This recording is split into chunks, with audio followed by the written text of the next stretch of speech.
आर्थिक वर्ष की पहली तिमाही अप्रैल से जून तक आर्थिक विकास वृद्धि का दर 6.7% था, जो पिछले 15 महीनों का निम्न स्तर था। इसी दौरान देश के आम चुनाव भी संपन्न हुए। आदर्श आचरण थी, जिस कारण सरकारी खर्चे पर निर्बंध था। तो इससे पता चलता है कि यदि सरकारी कम होता है तो सीधा असर अर्थव्यवस्था पर पड़ता है। वह नीचे के पायदान पर सरकती है तो दूसरी तरफ निजी क्षेत्र की मर्यादित व्याप्ति का भी आकलन हमें हो जाता है। सेवा क्षेत्र प्रचंड रोजगार निर्माण करता है, है। देश का निवेश आकर्षित करने वाला यही क्षेत्र होता है। इस क्षेत्र का पिछले आर्थिक वर्ष में 12.6% सकल मूल्यवर्धन था, जो इस आर्थिक वर्ष में अगस्त 2024 तक 7.1% पर फिसल गया है।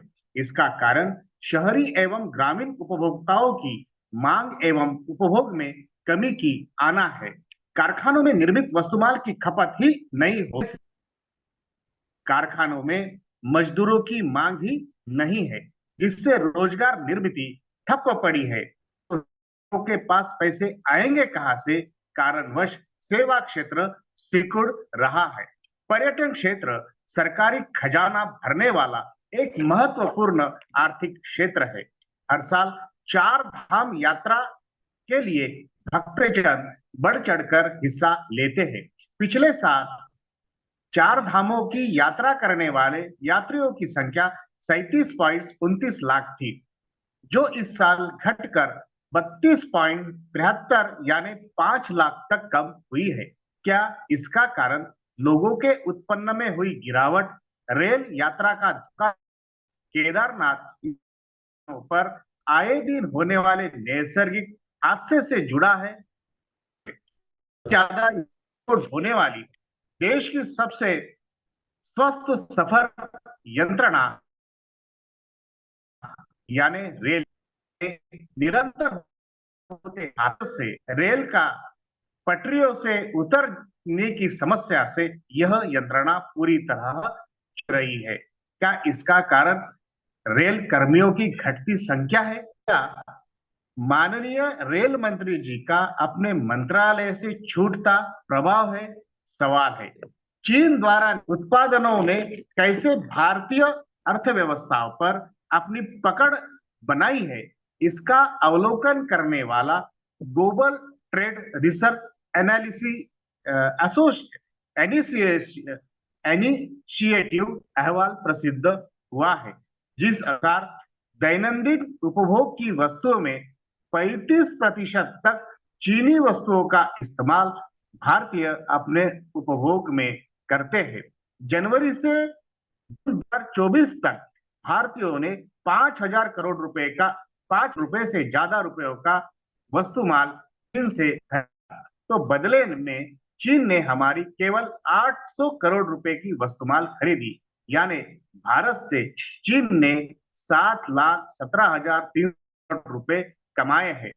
चीन की मोनोपोली थोक औषधियां, रसायने, सौर ऊर्जा के पैनल, बिजली से मोटर की सामग्री, मोबाइल फोन तक सीमित थी। पर अब चीन ने दैनंदिन तुम्हें अपनी दम दर्ज की है। वस्तुओं के क्षेत्र में भी अपनी मोनोपोली बैठाएगा, तो इन को भारतीय उत्पादक जो निर्माण है उनका क्या होगा? सवाल। भारतीय बाजार में दीर्घकालीन जो होता है या व्यवहार होता है, व्यवहार कर्ज रोके, बंद पत्रे, सहभाग, इक्विटीज भाग रोके, स्टॉक, इन पदसाधनों से है। भांडवली बाजार का मूल्यांकन सकल अर्थव्यवस्था से अधिक भरता है, तो आम या अर्थ कारण से संबंधित ऐसा लगता है कि बाजार की स्थिति मजबूत है तो अर्थव्यवस्था भी होगी। फिलहाल भारतीय भांडवली बाजार का सामयिक मूल्यांकन जीडीपी की 140 का गया है। तो सबको लगता है कि बाजार मजबूत है, पर यह आकलन हमेशा सही होगा ऐसा नहीं है। भारतीय शेयर मार्केट आए दिन ऊंचाइयों के नए नए, तो सरकार को भी लग सकता है कि देश की अर्थव्यवस्था वित्त क्षेत्र ही चला रहा है एवं इसमें वित्त क्षेत्र की ही भलाई है। इस यदि सरकार वित्त क्षेत्र के लिए अनुकूल धोरण बनाता है तो उसे वित्तीयकरण या फाइनेंशियलाइजेशन कहते हैं। यदि ऐसा वित्तीयकरण के तरफ झुकने वाला धोरण बनता है तो कर्जों का रोकों का प्रमाण बढ़कर सार्वजनिक, सरकारी एवं निजी क्षेत्र का दायित्व प्रचंड गति से बढ़ता है। पर जमीनी हकीकत ऐसी होती है कि भांडवल बाजार में प्रत्यक्ष तौर पर मालमत्ता एसेट नहीं बढ़ता, तो केवल उसी एसेट या मत्ता का मूल्यांकन बढ़ता है। उत्पादकता की कसौटी पर वित्त क्षेत्र का संबंध यू शेप का यानी विपरीत उल्टा होता है। शेयर मार्केट बढ़ रहा है तो देश में भौतिक वस्तुओं की समृद्धि भी बढ़ रही है ऐसा नहीं, लाभ मिल रहे हैं ऐसा भी नहीं। तो शेयरों की केवल कीमत यह एक तरह का फुगवटा है जो कभी भी फूट सकता है। इसका ही शेयर मार्केट में पैसा निवेश करने वाले निवेशकों को बड़ी सावधानियां बरतनी चाहिए। स्टॉक एक्सचेंज में सूचीबद्ध एक हाथ कंपनी कितना भी बड़ा लाभांश देती है तो भी वह कंपनी के दर्शनिक कीमतों के शेयर के मूल्य पर ही दिया जाता है एवं वह दर्शनिक कीमत प्रत्यक्ष तात्कालीन शेयर की कीमतों से कहीं पट कम होती है। उदाहरण के स्वरूप में यह दर्शनी कीमत 10 रुपए से 100 रुपए तक होती है। इसका भी संज्ञान निवेशकों ने लेना चाहिए। सेबी प्रमुख बूच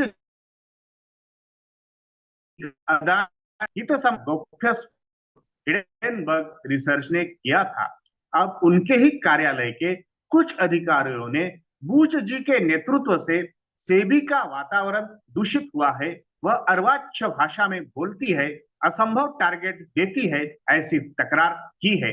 अब बूच जी के प्रकरण में संसद की लोक लेखा समिति भी हस्तक्षेप करेगी ऐसी खबरें चल रही है, जिस कारण यह मामला बेहद ही मधुर बनता जा रहा है। सोयाबीन उपज का भाव बढ़ाने वाला मुख्य घटक प्रक्रिया से 80% सोयाबीन तो 20% तेल निकलता है। 2014 में 45 लाख टन सिमट कर 20 लाख टन तक कम हुआ है।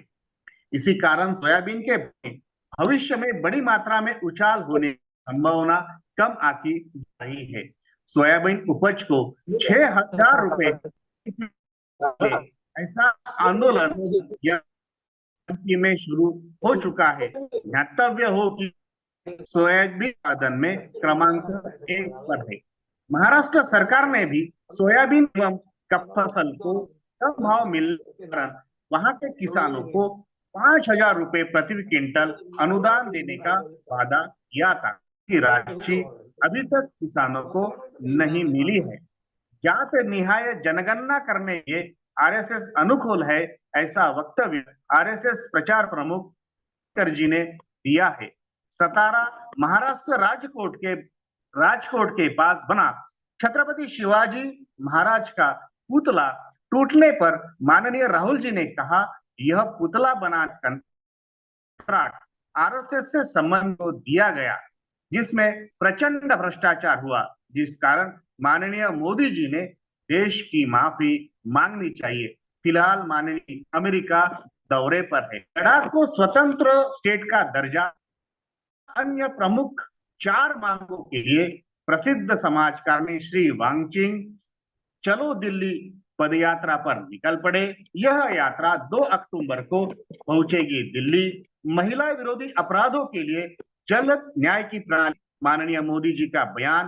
भारतीयों को सबसे ज्यादा मुफ्त में मिले वस्तुओं का आकर्षण होता है, नामदार गडकरी जी का बयान। भारतमाला प्रकल्प में घोटाला हुआ कर यह मामला कोर्ट में पहुंचा। सुप्रसिद्ध मशहूर कुश्ती पट्टू दिनेश फोगट एवं बजरंग हुए कांग्रेस में शामिल। इस सप्ताह की सुर्खियां बटोरती खबरें थी। अब पूर्ण रूप खबर की तरफ हम बढ़ते हैं।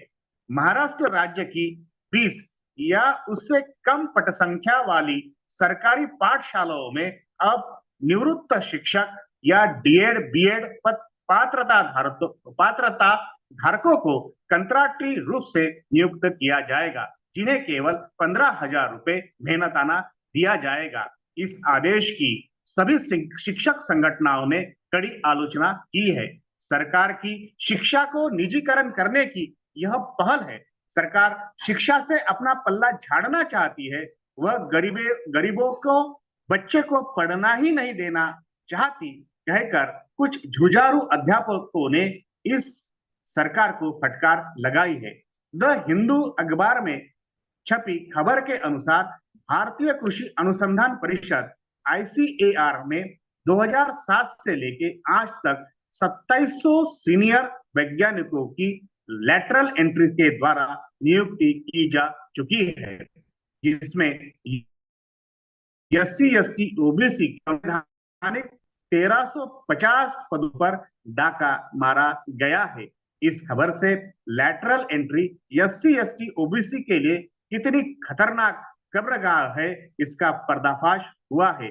इसी खबर के साथ जय भीम बुलेटिन को विराम देता हूं।